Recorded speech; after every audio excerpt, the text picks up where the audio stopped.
This is the fastest deck in Star Wars Unlimited. Welcome to Outmaneuver. I'm Faith and I'm here with his Dudness, and today we're talking a Kylo aggression deck.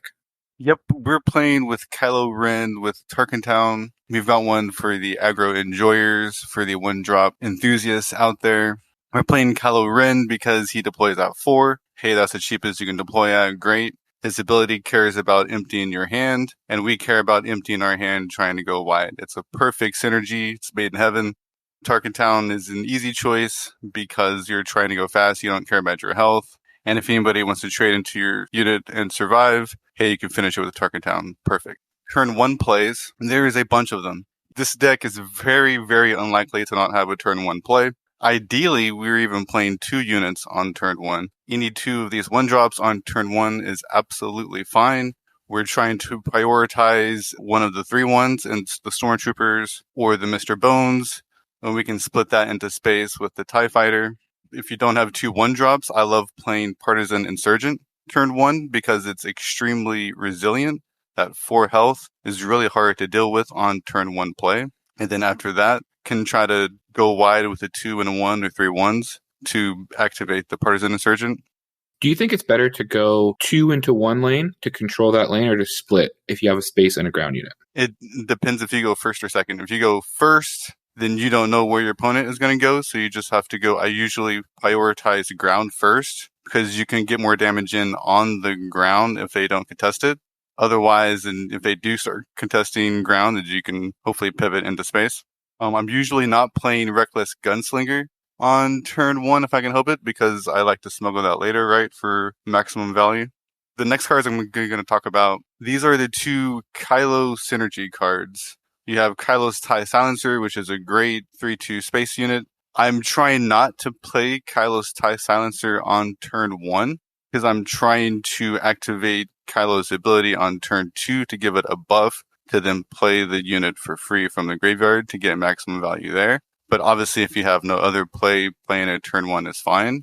But the card that I absolutely love playing turn 1, ideally, is Migs Mayfield.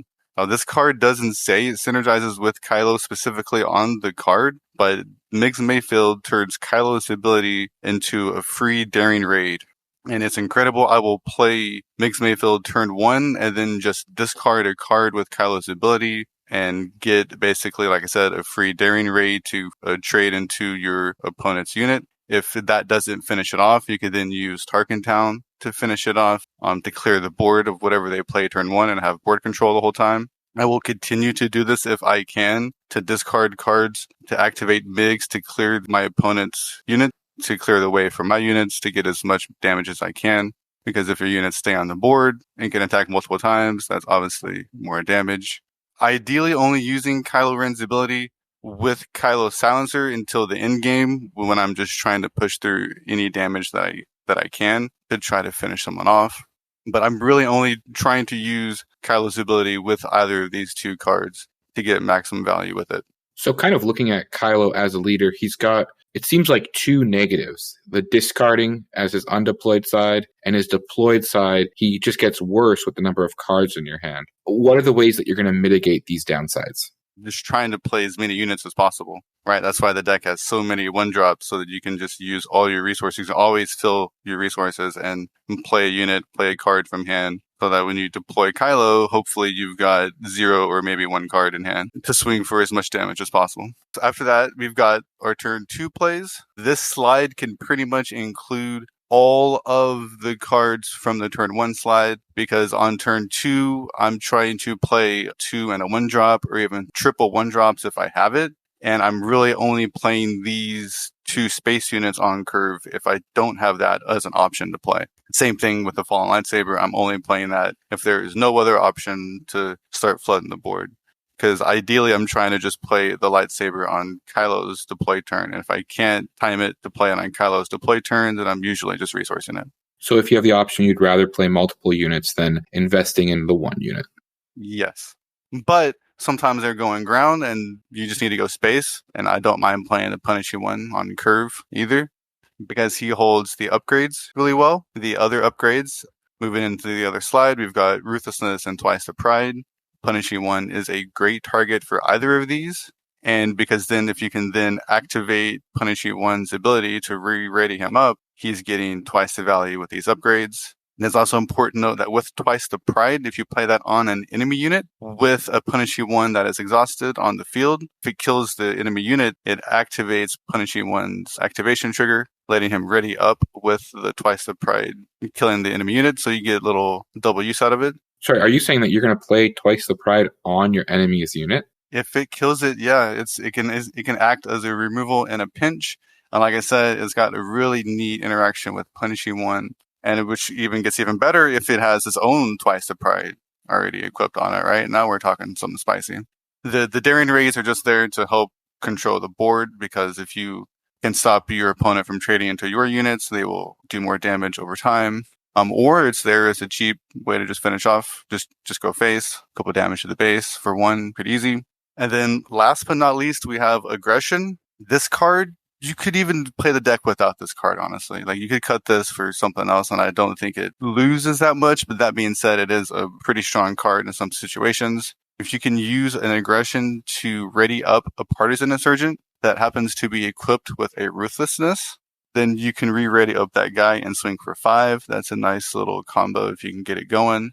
Otherwise, you're usually just dealing 4. If you can ready up something, you can. Otherwise, just draw the card. It's fine. You can also deal with the Child Sin or something that's in your way with the ability to destroy a couple upgrades. It is very versatile card, but sometimes it is a little awkward to play, and you just want to play multiple units instead of just paying for it to play this one card. And then after that, there are a lot of times when I'm playing this deck, I will stop resourcing at 4. Because if you do it right, you can have an empty hand when you deploy Kylo. And then when you just draw 2 cards, that might just be a 2 and a 1 drop. There's no reason to resource anymore. So that's why I don't have cards like Ruthless Raider in the main deck, because sometimes I just don't even get to 6 resources. Why would you choose Kylo over leaders like IG-88 or over some of the aggression heroism units that we have? So over IG-88, simply because he deploys a turn sooner, and Kylo's ability is easier to activate, and there's more ways to synergize. Kylo's TIE Silencer and Migs Mayfield are just great cards that synergize with his ability that I think puts it over the top from other villain aggro leaders that you're just trying to go fast. And honestly, I like villain over the hero, because villain also gets access to, we didn't talk about it yet, but Force Choke. I have a couple copies in the main deck. This deals with just Sabine straight up. Like, you deploy Sabine, I Force Choke, GG, easy game. And it also deals with annoying Force Restore units like Kanan and Yoda very easily. Because if your opponent can stick that on the other side, it's really hard to win those games. Aren't you worried about giving them the extra card advantage with a Force Choke? Not even in the slightest. Because you're trying to win before that card advantage even matters. What's your ideal turn you want to win the game by? By the 5 or 6 resource turn, usually. And like, if you're not there, then like, it's getting a little hairy. The game plan here is to not be playing the game by 7 resources. Why don't we take a look at that deck list here? Nothing to super note. Like I said, you're just trying to go wide, equip up boys when it makes sense, and just turn them sideways and make that base damage accumulate. One thing you have in your deck is 3 Confederate Tri-Fighters. Some might look at that and wonder why those cards are in the main deck. That's a good question. I like that card because it is a 3 health space unit that can hold twice the pride. And twice the pride does 2 damage to your unit, but this guy can survive that hit. And since he's in space, it's that much less likely that your opponent can deal with it. So that's why I like it in the main deck. Whenever it is relevant to turn off healing, you're glad to have it around. So with lots of cards in the turn 1 slot, you should have a pretty easy time getting some to play. Is there certain cards you're looking to mulligan for when you get your opening hand? Absolutely. I'm mostly looking for Migs Mayfield turn 1. And outside of that, I'm looking for Partisan Insurgent or double 1 drops. And looking at your sideboard here, what are the cards that you're going to want in that to add to your deck? And in what matchups are you going to be looking to add these cards in against?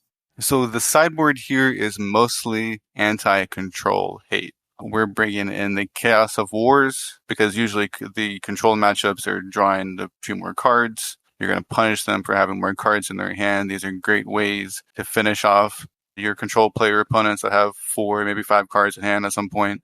Wolves are here to turn off healing, even more anti-healing hate. This deck hates to see healing, and Wolf has the ability to turn it off for the entire phase, which can be better in certain situations than the Confederate Tri-Fighter. And the Ruthless Raider I touched upon earlier a little bit. I'm sometimes not even getting to 6 resources, so I didn't think it makes sense in the main deck, but if you're playing matchups that are taking a little bit longer and you are getting the 6 resources, this absolutely is a great card to slot in. I'm usually, if I'm playing against control and I'm bringing in these cards, I'm taking out the upgrades, like the Twice the Pride, the Ruthlessness, because those are a lot easier for them to 2-for-1 me by equipping them, but then letting them just kill off the unit that I just equipped. And then the last copy of Force Choke is just there for, again, those annoying heal force units like Yodas and Kanans and stuff like that. And if you are playing against a Sabine, you can slot it in for that to try to kill her on her deploy turn. It kind of seems like a fun combo with Force Choke and the Chaos of War if you need to do it, to give them that extra card. Yes, and you can deploy Kylo, and he is now a Force unit, which makes Force Choke only cost 1 as well. What would you say is, do you find the deck is a little bit better against aggro, a little bit better against control? Where are your worries? What do you think the hardest matchup is? Hardest matchups are the ones where they can easily deal with your board. The ones that can easily 2-for-1 your board or deal multiple units with 1 card. I tend to find that you're faster than their aggro matchups. And with the ability of like MIGs and stuff, you can sort of control the board a lot easier and go face more confidently, knowing you're going to be able to win that race. So I would say control with heavy board wipe kind of stuff is going to be your hardest matchup. Well, thank you very much, Dudness, for sharing your Kylo Red fastest deck in Star Wars Unlimited with us. Any final comments? Well, just let us know what you guys think in the comments down below, and don't forget to smash that like button. Cheers, guys.